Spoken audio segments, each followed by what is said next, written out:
Welcome to another Authentic Brandcast series. I'm super excited to have our guest for today, Astrid Teigaas. She is a negotiation teacher and coach. Hey, Astrid, how are you doing? Hello, so good to be here. And sorry about my voice. I have that fall cold going. Yeah. I know we had that in our house as well. I didn't have it so far, but the rest. Yeah, fingers crossed that you're not getting it. Yeah.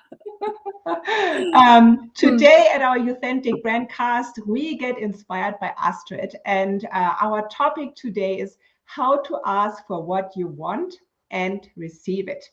And I and Astrid and myself, we had a chat before, and I've been working with Astrid through our boot camp, and I got to know the magic that she does when it comes to really asking for what you want, and also in a setting of business when it comes to negotiating contracts and other things.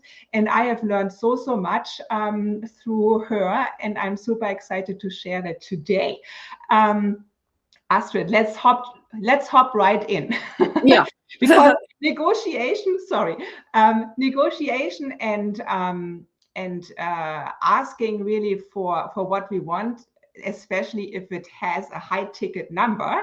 For example, I want to work with a client, and I have this big, let's say, a 10,000 number in my head, and all those stories are coming up. So let's maybe let's ask how are we getting started with this, and what are typical pitfalls. So I'm here, I want to we had this example of we want to sell a specific maybe we have a situation where I want to sell a couple of desks to a client for an office setting, and so why don't we make like this story up so that we all just dive right in. Yeah. So what we talked about is that so what I mentioned is that the first person we negotiate with is ourselves. And we sometimes it's so automatic we don't even recognize it, and other times it's very deliberate. So these are the conversations that we have in our heads before we even talk to the other person, what, or the company, or make the quote, or Yeah. And you know what, I don't know about everyone who's listening today or maybe watching the replay. Like if we are in a setting where I don't know, let's say we want to buy something and or want to sell something, I haven't thought about starting this whole process already by myself, because I always thought, well, you need at least two people to do this. But you say, Astrid, this is not the case. This is not. No, I'm saying that happens usually. We do this all the time. It's like so the most kind of simple negotiation we do with ourselves is in the morning before we get up. We say, oh, especially if you're a snoozer like me, it's like, no, I don't really have to get up now. I still have 5 minutes. So I'll give myself those 5 minutes, and then I will get up. That's a negotiation with myself.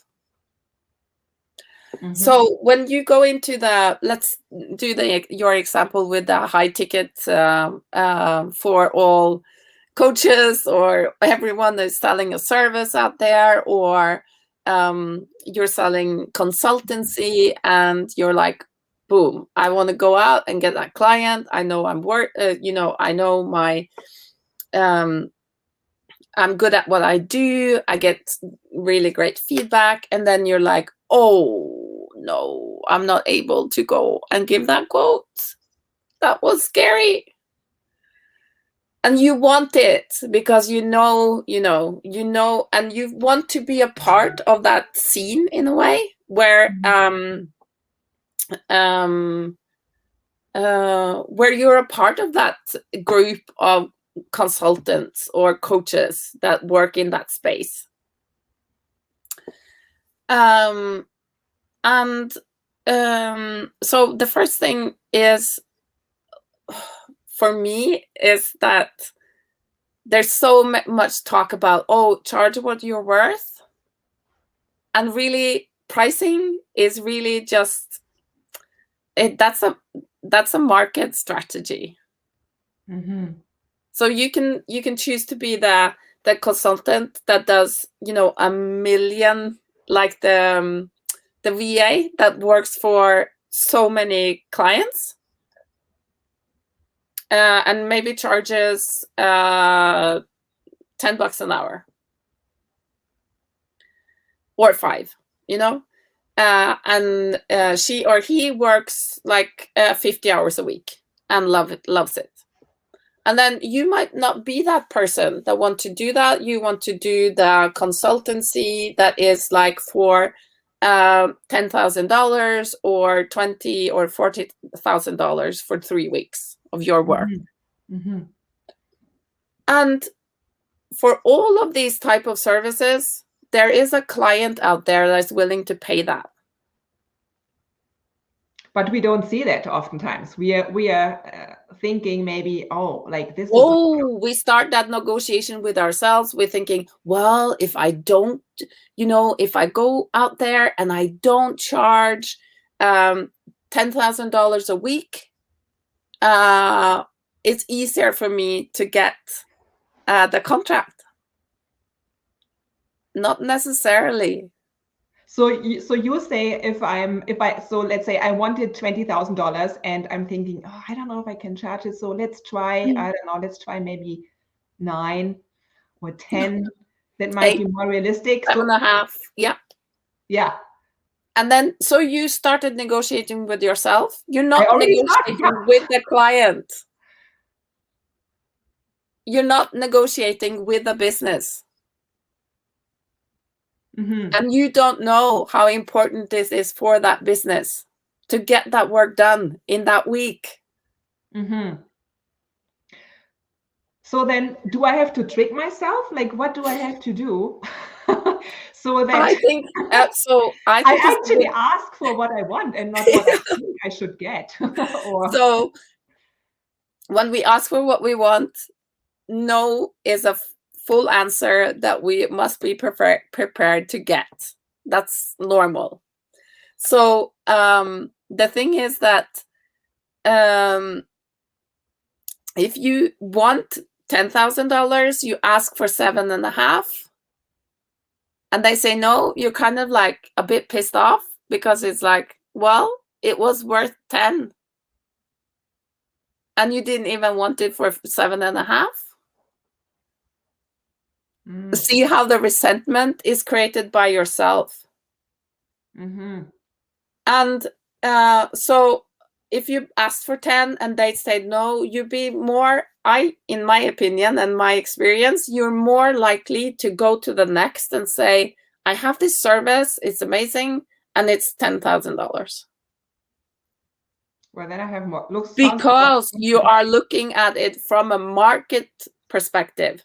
You're looking out there and like, what's the market? What does the market look like? Who are in the market for my $10,000 offer? See how different that energy is? Yeah. From saying, oh, I have this offer, it's amazing, and I'm not sure if they want to pay 10,000, so I'm going to offer it for 7.5, and then maybe, and then if they say no, I might pitch it to someone else for 5, blah, blah. And you can do that all day. Yeah, and I have been in that situation of doing it. We all have. Probably. Yeah, and you know what? Now that you say that, I'm making myself small, and also like, is it really? It should be my job as a consultant or coach to offer my services because I want to help them. And so I'm inviting them to work with me, and it's not something that is bad for them. So why should I feel bad in the first place if it helps them, right? Yeah, and I think it comes down to us not being having the confidence and not stepping into the value of what we're actually offering. So we ourselves are questioning our service. Yeah, that's our right. services, that the consultancy or whatever we're offering.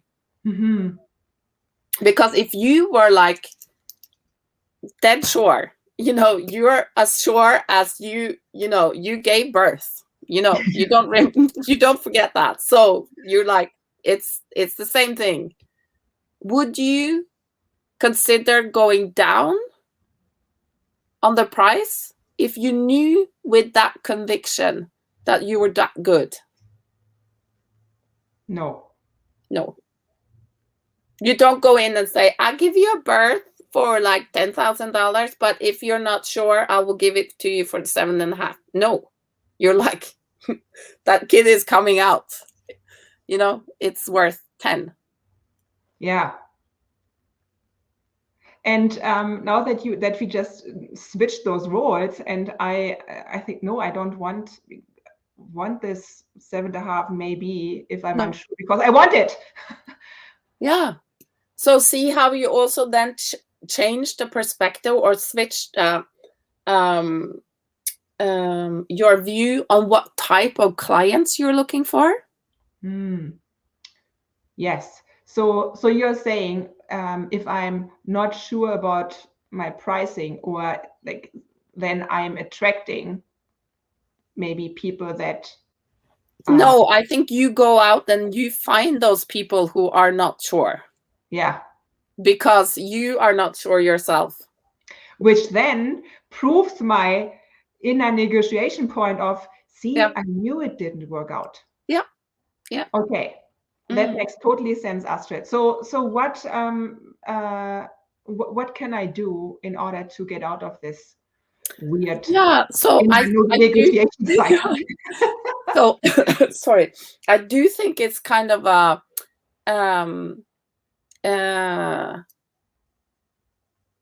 mind trick kind of thing we need to do. So first thing is to be aware that when you start going down that lane of negotiating with yourself, trying to talk yourself out of doing stuff that you thought was a good idea yesterday, and now it's morning and you're like, yeah, I'm going for it, and then it's nah, I don't know. Just being aware that that's your inner critic, and it doesn't have to run the show. Okay. So being aware and then saying, I'm going to do this. We're fine. We're good. And then centering in ourselves. That helps for me, at least. It's that, to center myself around my vision. Why do I do this? Why do I do those $10,000 consultancy fees? I do it because I want the financial freedom is one of them. Another part is I really want to help those clients. I know I have something to bring to the table that is awesome for them. Otherwise, I wouldn't be in the game in the first place if I had nothing to do there, Yeah. So focusing on the things that are good for you, are good for them, and as a whole, good for everyone, really, and think about what those customers of yours will be able to do after they've been working with you. Yeah. Like for your brand clients, how can they shine in the world? That's what you're helping them do.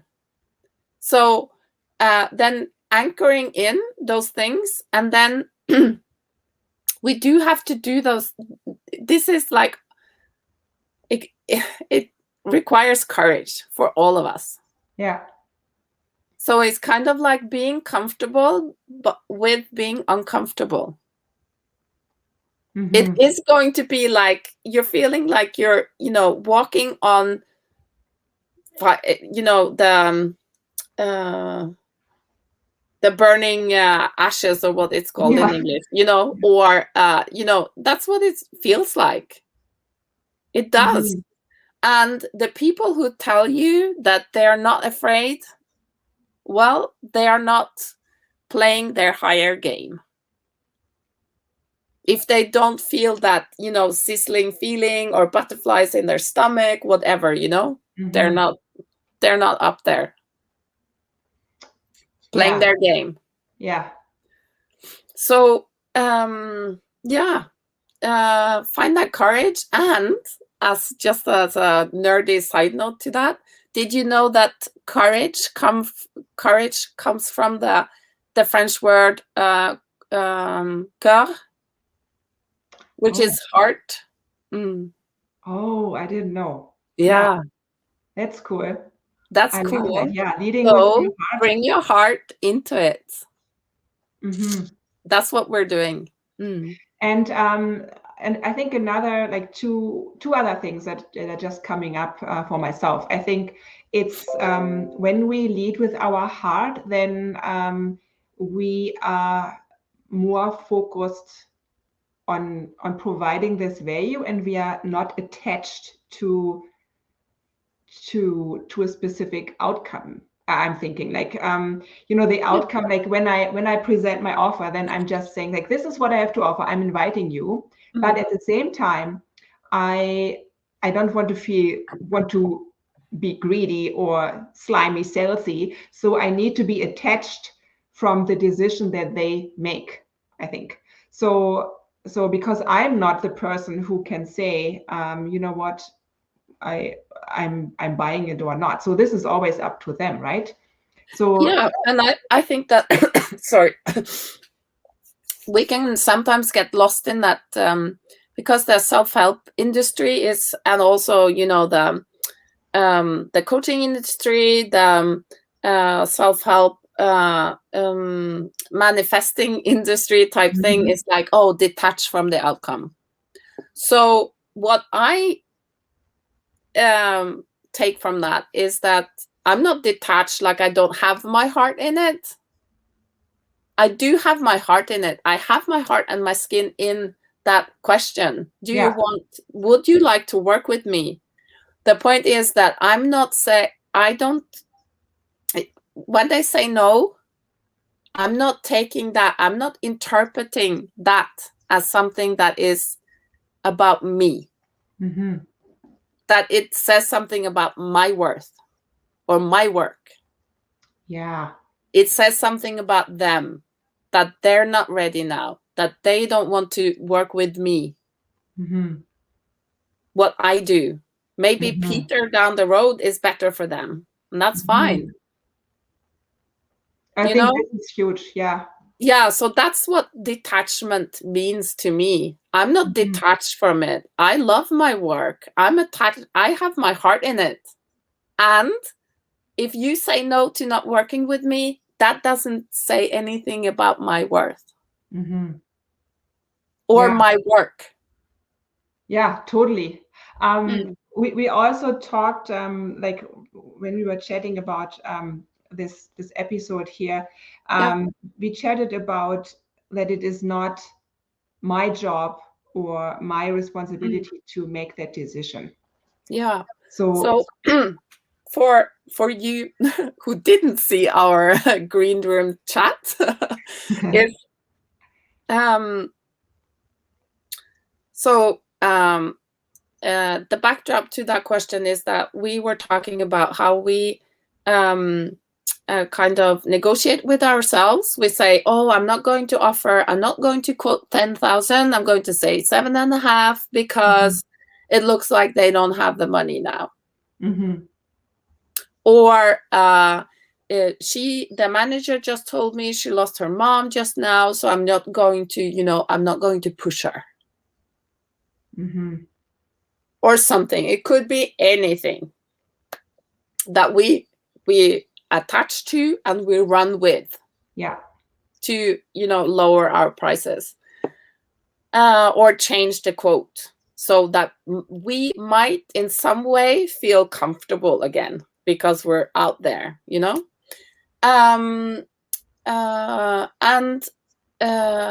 what we often do in those situations is that we start interpreting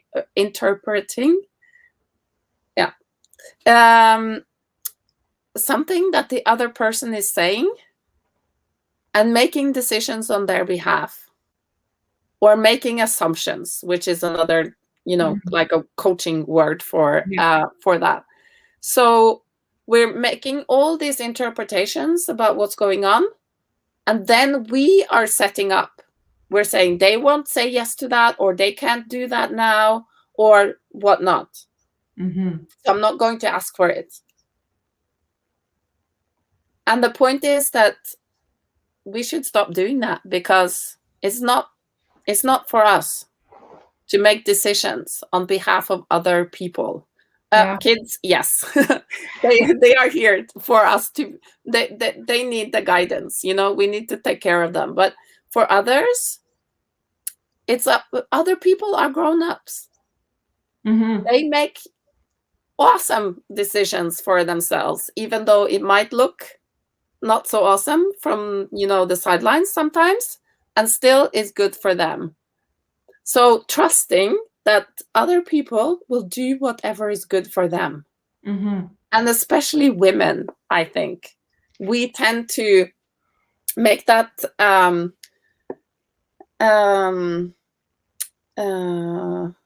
we tend to build things up in a way so that people don't have to say no to us. Because we think that's nice. We think that is a way of being a nice girl. Is, so no, I'm not going to push them. I'm not going to ask, because that happened. So yeah, no, I'm not going to ask her now.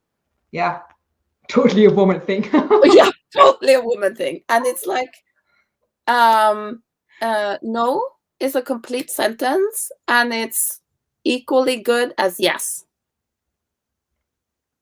Yeah, I love that. No is a complete sentence. Yes. Yeah, and so and it brings us so much, heartache and also headache to be thinking, and acting in that way. So yeah, trusting that other people are totally able to make decisions based on your quote, your offer, and and the thing here is that we make the assumption that everyone that's listening to this are good people. No one is trying to, frame anyone or do anything illegal or anything like that. We're good people. We're good-hearted people asking and offering our service to others. Our service, our products, to others.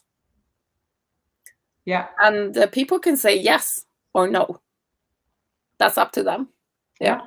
And if they say no, then it might not have been the right fit anyways. And maybe it wasn't Totally the right time. Maybe it will be later. Or what I have experienced too, and probably others as well that are listening today, that person that said no at one point might be got to know you and what you do, and might refer you to someone else.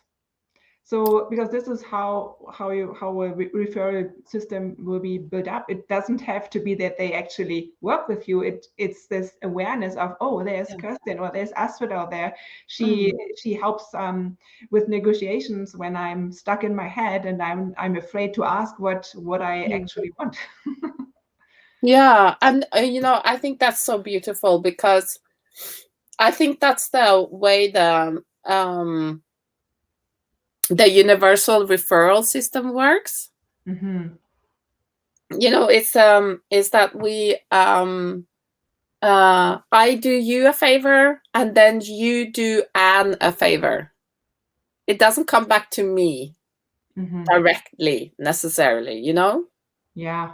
And the same thing is with our work that we do here, is that, I give it to you. It's not necessarily you who will buy my course or buy my strategy session. And you might talk to Linda next week and say, hey, I know this amazing woman, like I do with you. I like, oh, she has this amazing brand boot camp, you know, that will align with your values and who you truly are. Mm-hmm. And it all comes back to us. That's what I believe. That's what that's the spiritual part of me that is like, yes, it will come back to us. Yes, and then exactly, I believe it too. Sorry. No. So if I think these are beautiful words to come to the end of our brandcast here. But Astrid, if someone would love to work with you and really get out of their head and into their heart, and offer the services like from this whole and holistic place. How can they work with you? I know you have a program coming up and you work one-on-one as well. Like, can you share more about that? Yeah, I would love to. I've created my own negotiation course. That is a 6-week course, group coaching course.